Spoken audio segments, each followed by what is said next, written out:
Bismillahirrahmanirrahim. Assalamualaikum warahmatullahi wabarakatuh.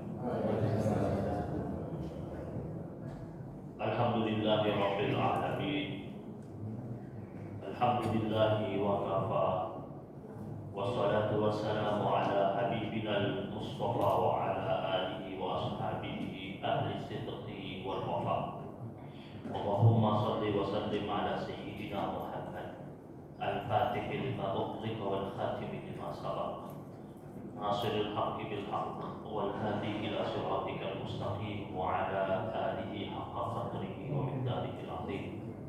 Subhanaka la ilma lana illa ma 'allamtana innaka antal alimul hakim. Subuhul qudusul rabbuna wa rabbul malaikati wa jamaah majlis kajian pada subuh yang dimuliakan Allah Subhanahu wa taala, segenap pengurus dan DKM masjid yang dirahmati Allah Subhanahu wa taala. Alhamdulillah, segala puji dan syukur tanpa henti kita persembahkan kepada Allah atas rangkaian nikmat dan karunia yang setiap saat Allah turunkan dalam kehidupan kita. Salawat dan salam kita persembahkan dan kita terus-menerus lantunkan kepada suri tauladan kita, panutan kita, baginda Nabi besar Muhammad sallallahu alaihi wasallam, dengan selalu mengucapkan Allahumma shalli ala sayyidina Muhammad wa ala ali sayyidina Muhammad. Jamaah yang dimuliakan Allah Subhanahu wa taala, kita membahas bab tentang taubat dalam kitab Riyadhus Shalihin yang ditulis oleh Imam Abu Zakaria Yahya bin Sharaf an-Nawawi yang terkenal dengan sebutan Imam Nawawi. Beliau membahas dalam kitab tersebut salah satu babnya, pada bab yang kedua tepatnya, yaitu bab taubat, bab tentang taubat. Beliau memulai dengan pandangan para ulama, at-taubatu wajibatun min kulli dzambin. Taubat itu wajib pada setiap dosa. Pertanyaannya, kita ini setiap saat selalu berada dalam lingkaran dosa atau tidak? Tentu kita menyadari dengan pasti bahwasanya kita setiap saat senantiasa berada dalam lingkaran dosa tersebut. Artinya, taubat ini memang hukumnya wajib, dan semua kita ini wajib setiap saat kembali kepada Allah. Taubat ini dari kata taba, yatubu taubatan, artinya kembali. Kita sering mendengar lantunan ya tawwab tub alaina warhamna wanzur ilaina. Ya tawwab, ya Allah, sebaik-baiknya tempat kembali, terimalah kembalinya kami. Warhamna wanzur ilaina, dan kasihanilah kami serta lihatlah kepada kami. Itu lantunan yang cukup indah sebenarnya, yang sejatinya patut kita sering baca itu. Ya tawwab tub alaina warhamna wanzur ilaina.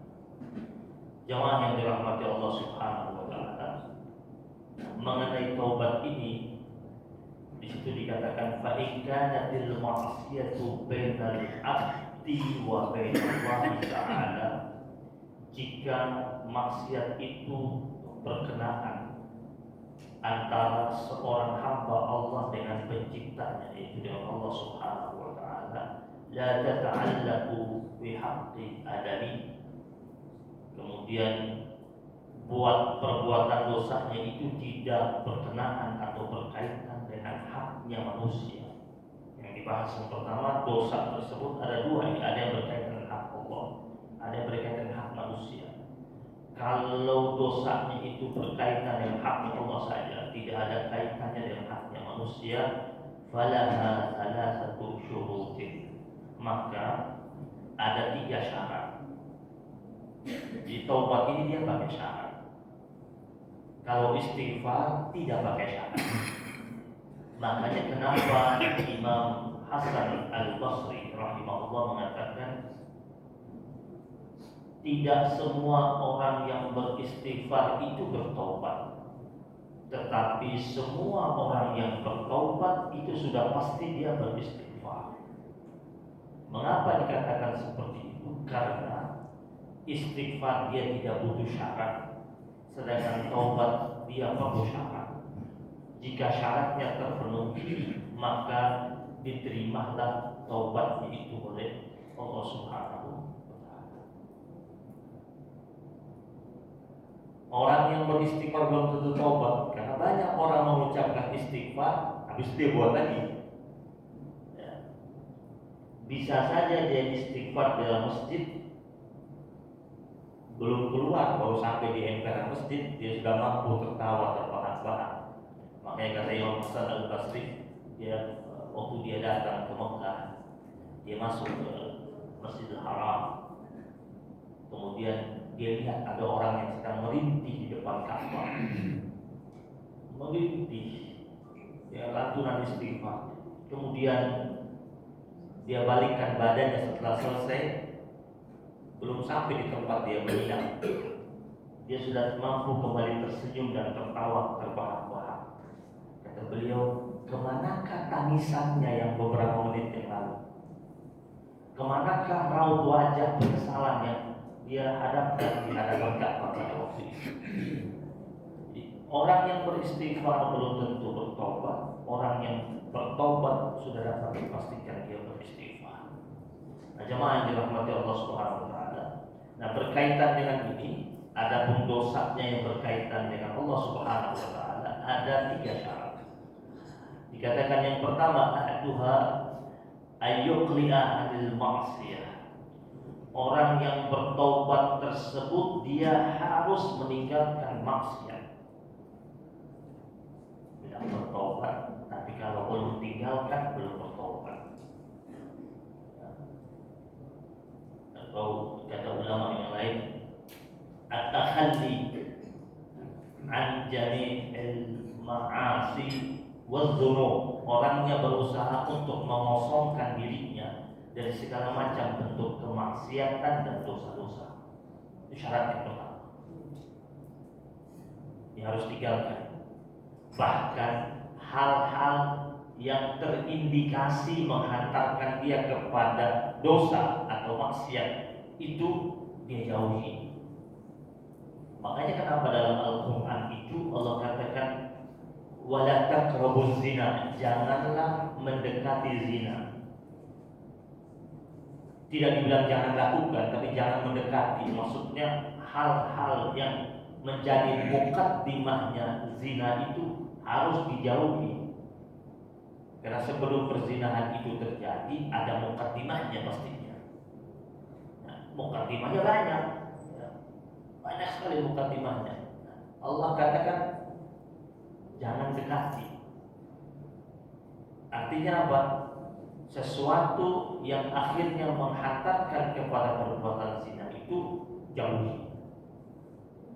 Orang yang mau betul-betul bertobat, yang pertama syaratnya ditinggalkan.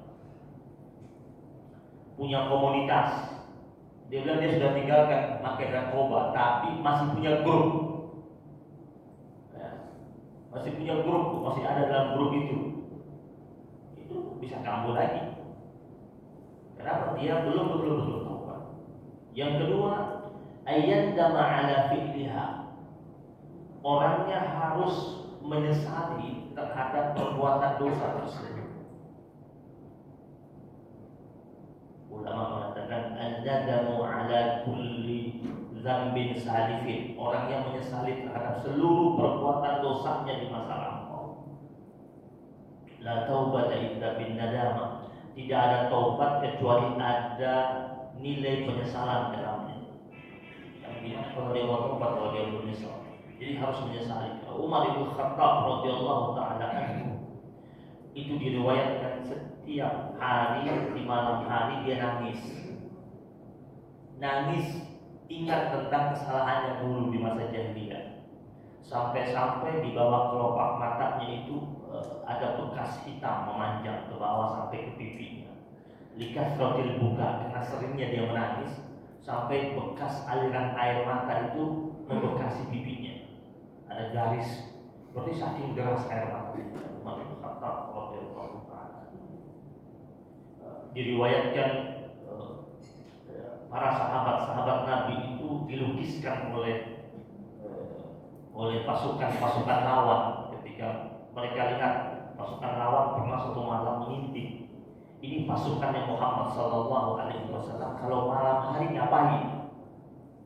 Ngapain sih malam hari?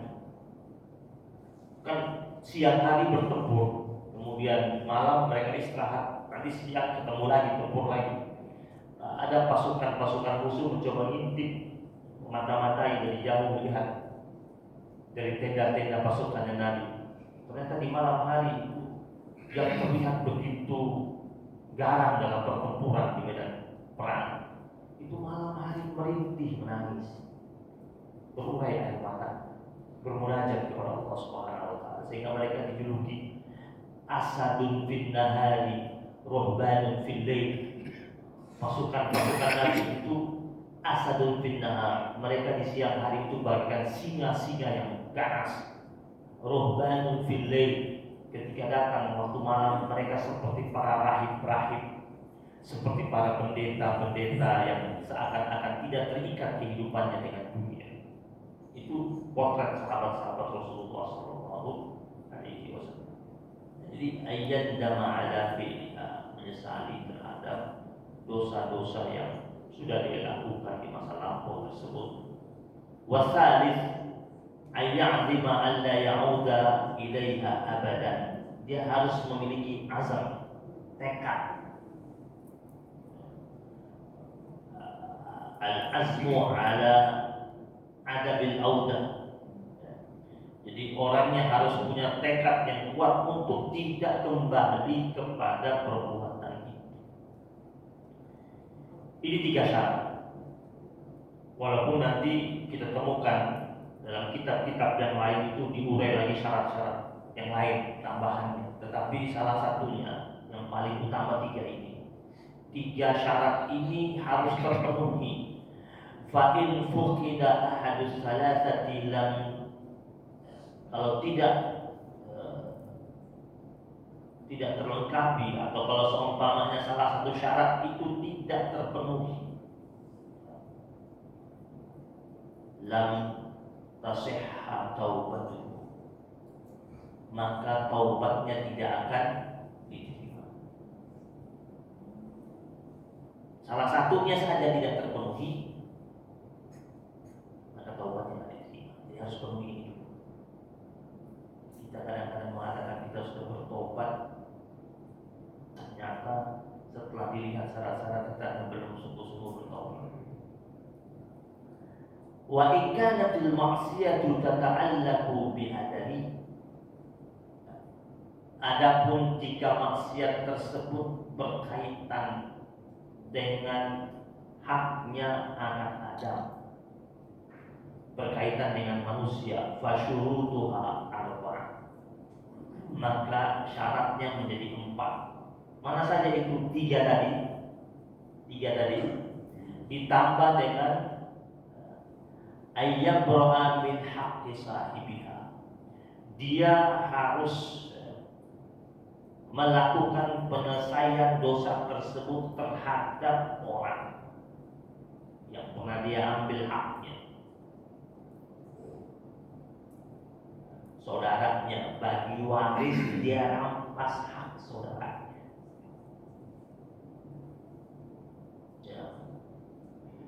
Walaupun dia sudah umrah berkali-kali, hajinya berkali-kali, istighfarnya setiap saat, bangun masjid di mana-mana, ya, tapi dia belum minta maaf terhadap saudaranya itu, biasanya minta maaf gengsi, ya, gengsi nggak berhubungan, dan tidak mengembalikan hak saudaranya. Tanah yang dia ngambil cuma 5 meter mungkin, dia nggak mau kembali, nggak akan diterima taubatnya. Kita sering mendengar ini, masa sih nggak mau berikan maaf?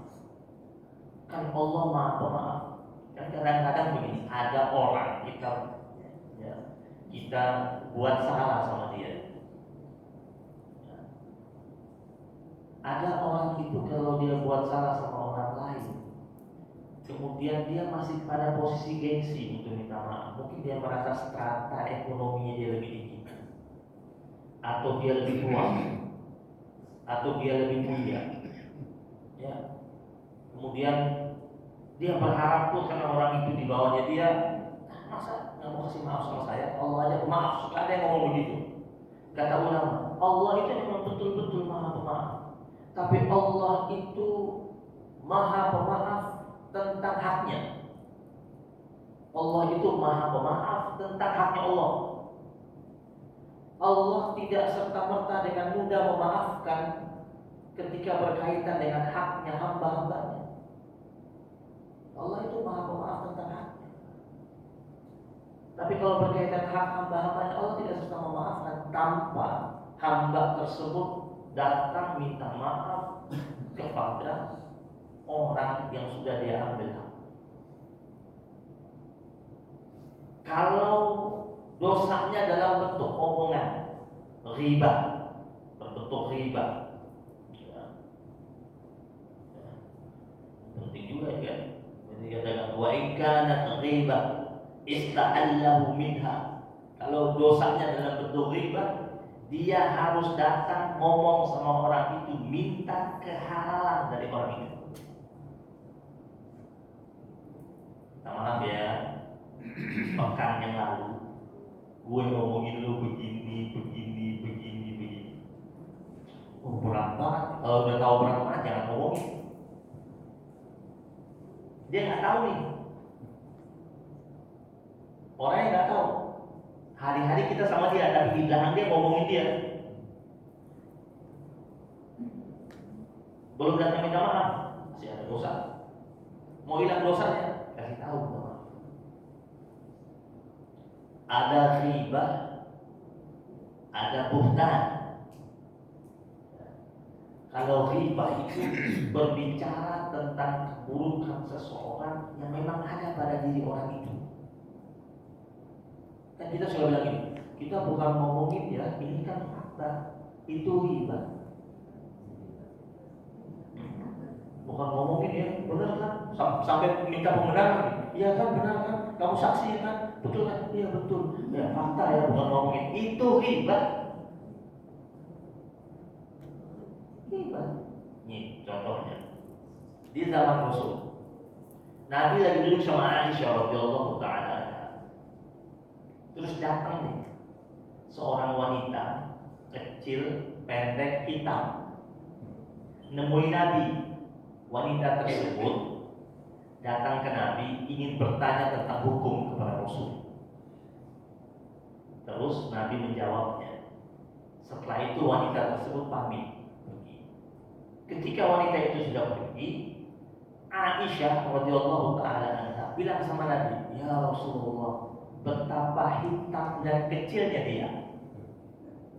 Memang faktanya begitu kan? Betapa hitam dan kecilnya dia. Udah? Apa kata Nabi? Wahai Aisyah, sesungguhnya engkau telah bergunjing tentang dia. Kata Aisyah radhiyallahu taala anha, ya Rasulullah, yang saya ngomong ini kan faktanya, kan kau lihat sendiri. Kata Nabi, betul. Karena kau berbicara sesuatu yang orang tersebut kalau dia dengar dia nggak suka, bisa saja dia ingin dirinya tinggi, putih, semampai. Allah takdirkan begitu tubuhnya, nggak boleh, itu dianggap riba. Di zaman Nabi ada seseorang namanya Ma'iz. Dia berzina, terus datang mengakui perbuatannya di hadapan Nabi. Kemudian dihadirkan saksi. Kemudian setelah itu dia mengakui itu dan dihadirkan saksi dan mengatakan membuat pengakuan. Kemudian akhirnya dia dihukum rajam. Rajam, meninggal dunia. Setelah beberapa hari meninggal dunia orang ini, Nabi sedang jalan dengan ontanya, berpapasan dengan dua orang sahabat Nabi, naik onta juga sambil ngobrol, bincang-bincang, bahas tentang Maiz yang sudah dihukum rajam, sudah mati, sudah dikuburkan. Ngebahas nih, kasihan banget dia, tragis banget nasibnya. Ngomongin, ditegur sama Nabi. Apa yang kalian bicarakan ini? Ya Rasulullah, kami bicara tentang orang ini yang memang faktanya terjadi beberapa hari yang lalu, dan kami kasihan sama dia, tragis banget nasibnya. Apa kata Rasulullah? Kalian berbicara tentang seseorang yang saat ini sedang berenang di samudra surga Allah Subhanahu wa Ta'ala. Kenapa? Dia sudah menebus kesalahannya. Allah sudah maafkan dia. Kalian ngomongin orang yang sedang berada di samudra lautan surga Allah Subhanahu wa Ta'ala. Jadi baik. Yang paling berat kan ini. Lebih baik. Yang kedua namanya buhtan. Buhtan ini berbicara tentang keburukan seseorang yang tidak pada orang itu, tidak ada pada orang itu. Jadi jika riba saja itu sudah dilarang, maksudnya faktanya ada, orang itu ada faktanya. Orang itu penjahat, terus kita bahas terus ngomong riba saja.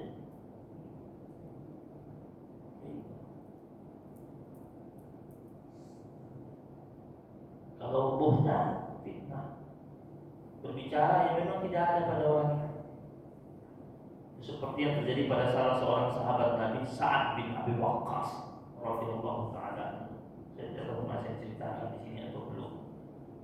Itu Sa'ad bin Abi Waqqas itu pernah difitnah ketika jadi gubernur. Dianggap dia tidak becus jadi imam. Gubernur yang hanya mengirim pasukan berangkat perang, tidak ikut perang. Kalau ada pasukan perang dia baginya tidak rata, macam-macam. Ternyata penyebar fitnah itu dari Bani Abbas. Dari Bani Abbas ada satu orang yang nebar fitnah tentang Sa'ad bin Abi Waqqas. Waktu difitnah Sa'ad bin Abi Waqqas dia aman. Tapi akhirnya ketika ketahuan, Sa'ad bin Abi Waqqas akhirnya doa sama Allah. Jadi hati-hati nih sama doa orang yang difitnah. Ya, orang yang difitnah kalau dia doanya mustajab, tidak ada halangan antara dia dengan Allah Subhanahu wa Ta'ala. Dan Sa'ad bin Abi Waqqas itu pernah berdoa. Itu haknya. Salah satu sahabat Nabi yang kata Nabi doanya tidak bakal ditolak karena dia kalau makan Sa'ad bin Abi Waqqas tidak ada makanan yang masuk ke mulutnya kecuali dia tahu ini sumbernya dari mana, datangnya dari mana, siapa yang masak. Ketika dia doa sama Allah, dia minta sama Allah ini agar tukang fitnah ini yang fitnahin dia umur dipanjangin umurnya. Yang kedua ketika dia minta sama Allah agar orang tersebut hidupnya dalam keadaan fakir, Allah fakirkan hidupnya. Yang ketiga dia minta sama Allah agar orang hidupnya selama umur yang panjang itu hidupnya berada dalam muara fitnah tanpa henti. Dan tiga doa yang Allah kabulkan dan terjadi pada orang itu. Dan menurut riwayat orang tersebut ketika di masa tuanya orang tanya bagaimana kabarmu, dia bilang apa? Aku ini orang tua yang sial, yang hidupnya karena doanya Sa'ad bin Abi Waqqas. Riwayat ini untuk mengingatkan kita hati-hati, kan tidak semua orang difitnah mampu memaafkan. Dan kalau dia doa sama Allah, kalau dia difitnah dia doa sama Allah, itu hak dia juga. Jadi buat peringatan sama kita agar tidak mudah menebar fitnah. Nah, jemaah yang dimuliakan Allah Subhanahu wa Ta'ala, kalau dia fa'in taba min ba'diha sahhat taubatuhu inda ahli haqq min zalika dzamb. dia bertobat terhadap perbuatan dosa-dosa itu. Kalau dia tobatnya sebagian diampuni, sebagian tidak. Dikatakan wa baqiya alaihi al-baqi, ada sisanya. Maka kalau dia mau tobatnya harus semuanya totalitas. Harus sungguh-sungguh bertobat kepada Allah Subhanahu wa taala. Nah, jamaah yang dimuliakan Allah Subhanahu wa taala, dalam kitab Riyadhus Shalihin ini sebelum masuk ke hadis-hadisnya, Imam An-Nawawi dia mengutip beberapa dalil-dalil dari Al-Quran tentang taubat ini. Yang pertama yaitu firman Allah Subhanahu wa taala dalam surat An-Nur ayat 31. Wa tubu ilallahi jami'an ayyuhal mu'minun la'allakum tuflihun. Bertobatlah kalian kepada Allah Subhanahu wa taala seluruhnya, wahai orang-orang yang beriman, la'allakum tuflihun, agar kalian mendapatkan kebahagiaan. Orang kalau dia sudah taubat, Allah masukkan unsur bahagia dalam hatinya. Karena orang yang berada dalam kubangan dosa, biasanya dia dikejar-kejar sama dosa. Tidak nyaman, tidak tenang, tidak bahagia hidupnya. Itu salah satu bagian daripada hukuman dari Allah Subhanahu wa taala. Jangan merasa orang yang kita lihat dia bergelimang dengan segala macam nilai-nilai kebaikan atau mungkin harta melimpah, asetnya di mana-mana, tapi kalau dia dapat dengan cara yang tidak disyariatkan sama Allah Subhanahu wa taala, bisa saja hatinya itu tidak tenang, tidak damai, tidak tenang. Maka Allah katakan wa tubu ilallahi jami'an ayyuhal mu'minun. Bertobatlah kalian semuanya kepada Allah Subhanahu wa taala, wahai orang-orang yang beriman. Ciri orang yang beriman salah satu apa? Senantiasa bertobat kepada Allah Subhanahu wa taala. Nabi saja dan riwayat hadis mempraktekkan beristighfar. Satu riwayat mengatakan 70 kali, riwayat yang mengatakan 100 kali minimal. Itu Rasulullah SAW. Ini orang yang sudah maksum, orang yang sudah ada garansinya. Liyaghfirallahu ma taqaddama min dzambika wa ma ta'akhkhar. Dosa yang terdahulu yang akan datang diampuni. Itu Nabi masih istighfar. Aisyah radhiyallahu taala anha pernah mendapati Nabi bercucuran air mata di malam hari. Kemudian Aisyah mengatakan, "Ya Rasulullah, kenapa engkau menangis? Bukankah engkau ini adalah hamba Allah pilihan? Engkau kekasihnya Allah, apa saja yang kau minta Allah kasih. Allah sudah janji akan mengampuni dosamu yang terdahulu ataupun yang akan datang." Kata Nabi, "Afalam akun abdan syakura?" Apakah aku ini tidak mau jadi sebagai hamba Allah yang bersyukur? Maksudnya mensyukuri kebaikan Allah Subhanahu wa taala. Salah satu yang diekspresikan lewat memperbanyak membaca istighfar. Istighfar ini mampu mendatangkan aneka kebaikan dengan berkah istighfar. Seperti riwayat Imam Hasan Al-Basri diceritakan di zaman Imam Hasan Al-Basri datang 3 orang, yang satu minta kepala suku minta hujan, yang kedua pasangan seorang pedagang datang kepada Imam Hasan Al-Basri minta agar dia mudah-mudahan rezeki tambah bagus, karena lagi seret rezekinya, proyeknya lagi kurang. Yang ketiga datang pasangan suami istri yang bercerita tentang tidak memiliki keturunan sudah lebih dari 10 tahun. Dan 3 orang ini datang dengan problem yang berbeda, tapi amalannya sama. Kata Imam Hasan Al-Basri, "Alaikum bil istighfar." Banyak baca istighfar. Muridnya kaget. Biasanya Imam Hasan Al-Basri kalau orang datang minta amalan, itu dikasih amalannya beda-beda dengan problem yang beda-beda. Tapi ini kenapa cuma satu? Dia tanya sama gurunya, apa alasannya? Kata Imam Hasan Al-Basri, nanti kau akan tahu jawabannya. Beberapa bulan kemudian datang tuh, yang tadinya datang dengan masalahnya datang. Itu kepala suku datang bawa rombongan warganya dari kampung sebelah. Gembira mereka, bercerita kepada Imam Hasan al-Basri, karena amalan yang kau ajarkan kepada kami istighfar terus-menerus, hujan turun. Yang istighfar hujan turun. Yang kedua, datang lagi pedagang itu, omsetnya naik drastis, dia datang bawa hadiah macam-macam kepada Imam Hasan al-Basri. Maka istighfar yang kau perintahkan kepada kami, rezeki saya dimudahkan, dimudahkan sama Allah SWT.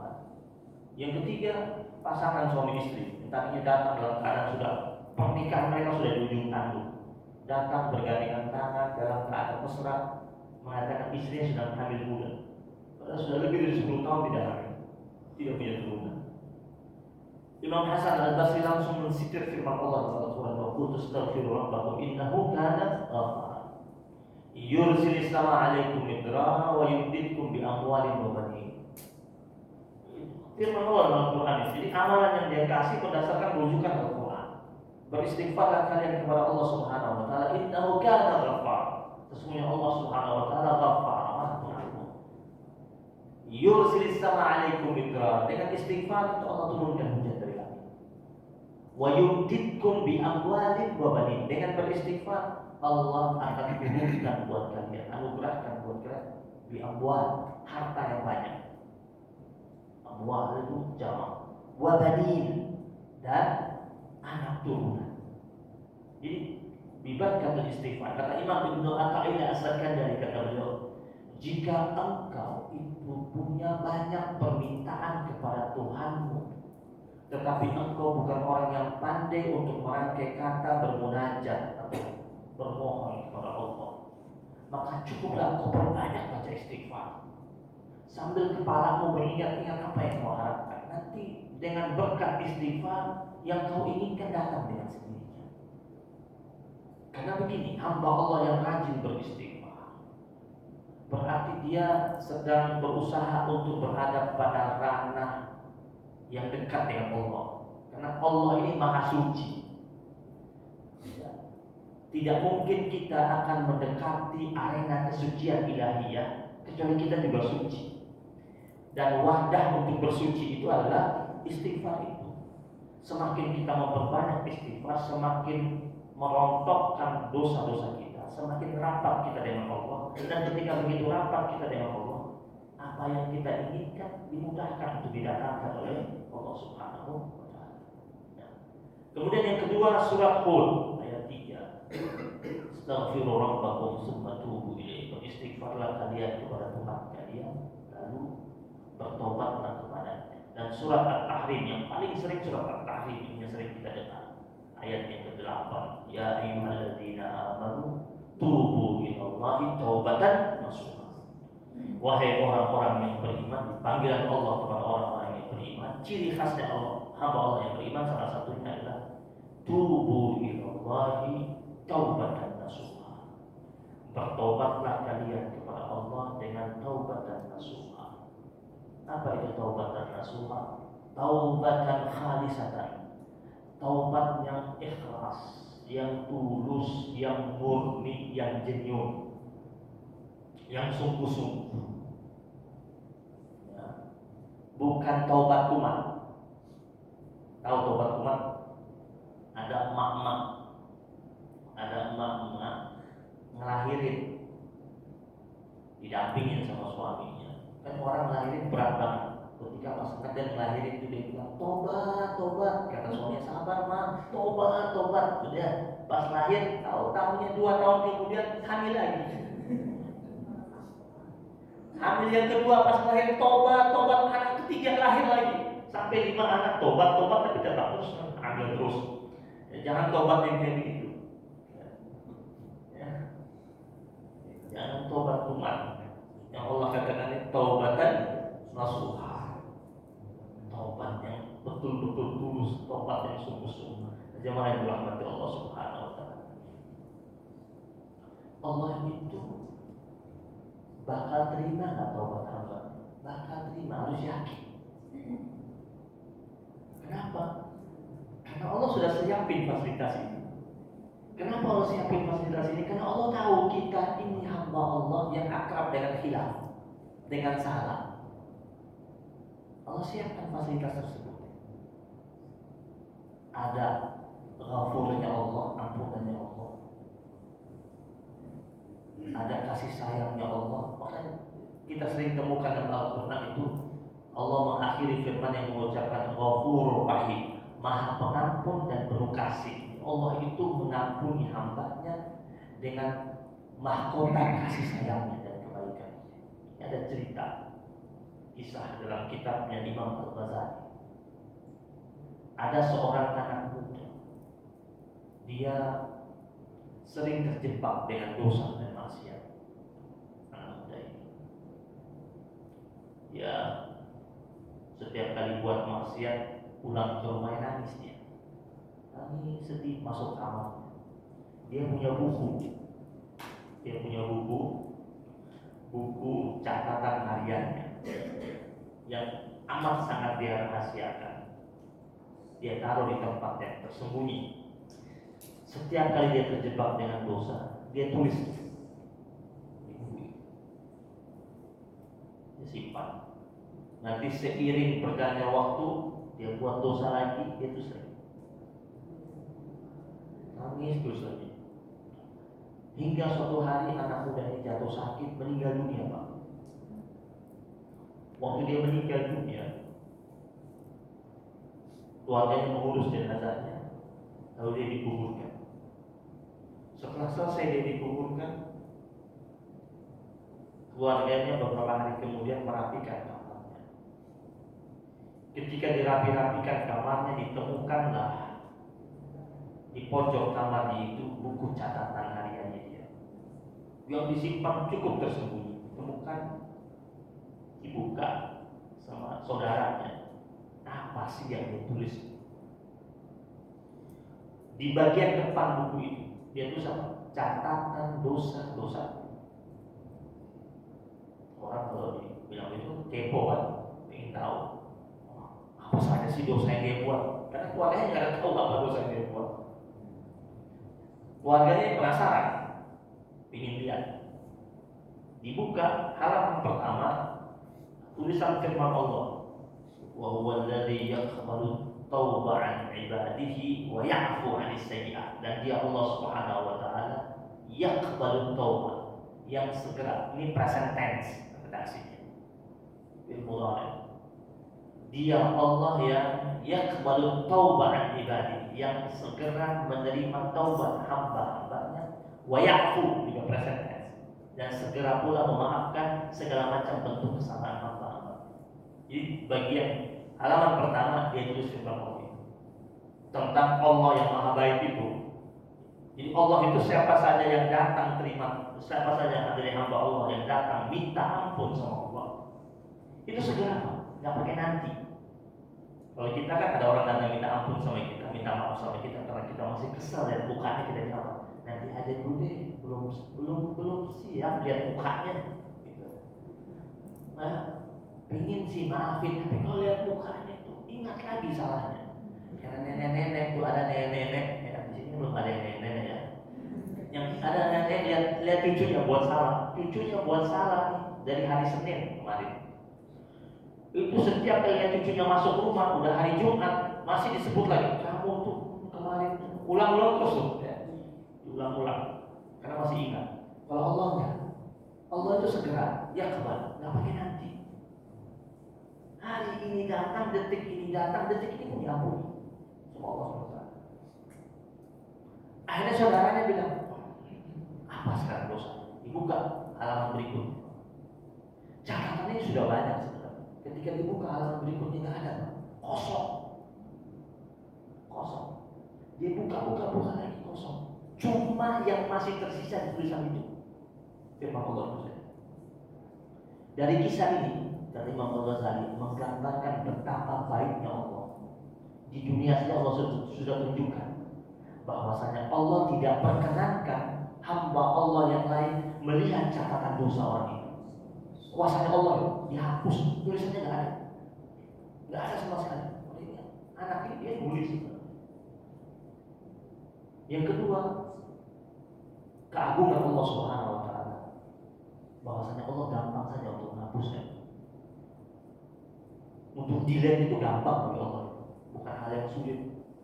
faktanya tulisan tentang dosa itu tidak muncul sama sekali. Yaqbalu taubatan ibadi. Allah itu segera menerima taubat hamba-hamba. Wa ya'fu 'anis sayyi'at, dan memaafkan segala macam bentuk kesalahan hamba-hamba. Maka jangan pernah dengar kalau ada teman kita bilang, model kagak bakal diampuni. Siapa dia? Ya ada tuh bisa bilang begitu. Karena Allah ini Maha Pengampun, Maha Pemaaf.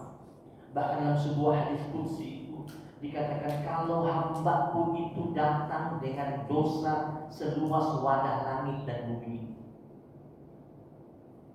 dia datang kepada aku Allah, dia minta ampun pada aku, tetap ampuni dia Allah, dengan satu syarat: selama dia di dunia belum pernah menyekutukan aku dengan apapun, selama dia tidak musyrik, selama dia tidak berbagi cinta dengan Allah. Ya, ini kalau dia tidak pernah berbagi cinta dengan Allah, dia tetap cinta sama Allah, terus dia buat salah, bukankah setiap pecinta itu senantiasa memaafkan kekasihnya? Bukankah wa ainur ridha an kulli aibin kalila? Bukankah mata yang dihiasi dengan cinta, dengan ridha, dengan cinta yang tinggi, maka seluruh aib itu akan jadi tumpul semua. Orang sedang jatuh hati itu ketika orang yang dia sayangi itu banyak aibnya, atau banyak orang datang cerita dia punya salahnya ini. Allah bilang, saya cinta. Malaikat bilang semua, ya Allah, itu hambamu yang ini dia kesalahannya ini. Kata Allah, saya cinta sama dia, mau apa dia?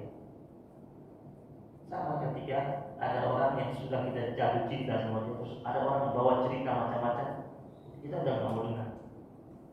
Kita katakan, saya cinta, mau apa dia? Saya suka. Ini hadis qudsi ini menggambarkan betapa baiknya Allah Subhanahu. Jemaah yang dirahmati Allah Subhanahu wa taala.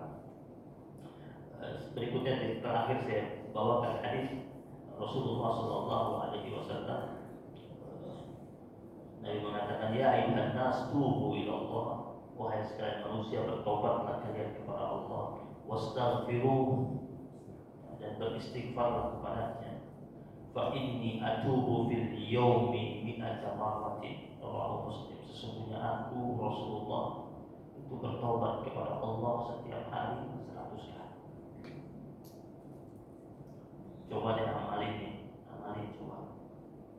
Tiap habis sholat 100, berarti selama satu hari 500 kali. Ya. Dan kita harus lebih banyak dari Nabi, kan Nabi ada garansinya, kita nggak ada garansi nih, ya. Garansi. Mohon maaf nih, kita sama TV sama kulkas masih mending TV sama kulkas, ada garansinya. Ya. TV ada garansi itu berapa tahun, kulkas kita nggak ada garansi. Kita lebih banyak beristighfar. Coba kita tuh praktekin ya. Tiap kali habis sholat 100 berarti 500 kali. Coba sebulan coba praktek sebulan sampai kita ketemu bulan depan. Sebulan praktekin. Terus rasakan akibatnya. Benar, kalau rajin istighfar, rasakan akibat yang diinginkan, yang diharapkan. Mulus aja. Berkat istighfar. Betul. Coba praktekin. Yang penting rutin ya. Yang paling berat buat kita ini kan rutinitas, menjadi kebiasaan. Coba diteruskan. Iya. 100 dan habis sholat 500 selama sebulan. Apalagi kalau diteruskan, didawamkan terus sepanjang kehidupan kita. Menjelang sholat subuh, habis azan subuh, ini kita di sini waktunya lumayan kan, nunggu ke sholat subuh 15 menit ya, kurang lebih kan, dari azan. Itu bisa tuh baca subhanallah wa bihamdihi subhanallahil azim astaghfirullah. Saya yakin bahwa bapak sekalian ketika waktu masih kecil dulu di kampung sering dengar ini di masjid-masjid kampung. Sekarang sudah jarang. Ya, ada di Jakarta ada beberapa masjid-masjid tua, masjid-masjid Betawi masih ada, kita sering dengar sayup-sayup itu subhanallah wa bihamdihi subhanallahil azim astaghfirullah 100 kali. baca ya hayyu ya qayyum la ilaha illa anta 100 kali. Ya hayyu ya qayyum ahlil qulub tahya waslana amal fid din wad dunya wal akhirah 100 kali. Ulama mengatakan amalan ini kalau dirutinkan, ya, dirutinkan. Subhanallah bihamdihi subhanallah al-azim astaghfirullah 100 kali. Ya hayyu ya qayyum la ilaha illa anta 100 kali. Ya hayyu ya qayyum ahlil qulub tahya waslana amal fid din wad dunya wal akhirah 100 kali.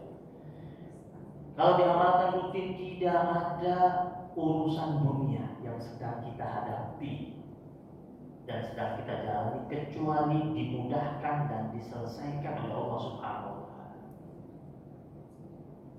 Syaratnya amal ini dibaca sebelum sholat subuh. Sebelum sholat subuh, menjelang subuh, habis azan sambil nunggu waktu subuh. Kalau jedahnya pendek, tapi dibaca dari sebelum azan boleh. Baca ini. Insya Allah. Nah, praktekin dulu. Banyak jamaah yang temui saya, yang saya suruh praktekin ini, dan mereka praktekin, mereka cerita lagi, mereka mendapatkan hasilnya. Karena itu subhanallah bihamdi subhanallah azim astaghfirullah itu ada tasbih, ada tahmid, ada ta'zim, ada istighfar, lengkap itu. Subhanallah bihamdi, tasbih sama. Subhanallah azim, ada tasbih, ada ta'zim, astaghfirullah, istighfar. Insyaallah jadi manfaat bagi kita semua. Dan Allah jadikan kita sebagai hamba Allah Subhanahu wa Ta'ala yang senantiasa jadi hamba Allah yang mudah melantun istighfar dan kita ampun kepada Allah Subhanahu wa Ta'ala. Rabbana taqabbal minna innaka antas samiul alim wa tub 'alaina ya maulana innaka antat tawwabur rahim. Allahumma sahhil umurana wa umur jami'al muslimin wal muslimat. Ya muyassir kulla 'asir fa yassir al-'asir 'alaika yassir. Rabbana atina min ladunka rahmatan wa hayyi lana min amrina rashada. Rabbana hab lana min azwajina wa dhurriyyatina qurrata a'yun waj'alna lil muttaqina imama. Allahumma inna nas'aluka khaira hadzal yawm wa khaira ma fihi wa khaira ma qabla wa khaira ma ba'da wa na'udzu bika min syarri hadzal yawm wa syarri ma fihi wa syarri ma qabla wa syarri ma ba'da. Allahumma inna nushiduka wa nushidu hamalata 'arsyik wa malaikatak wa jami'a khalqika annaka antallah la ilaha illa anta wahdaka la syarika lak wa anna Muhammadan 'abduka wa rasuluh.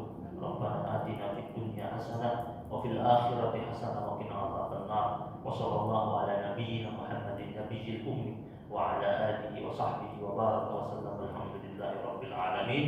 Subhanallahumma wa bihamdika asyhadu an la ilaha illa anta astaghfiruka wa atubu ilaik. Wabillahi taufiq wal hidayah wa ridha wal inayah wal afu minkum. Wassalamu alaikum warahmatullahi wabarakatuh.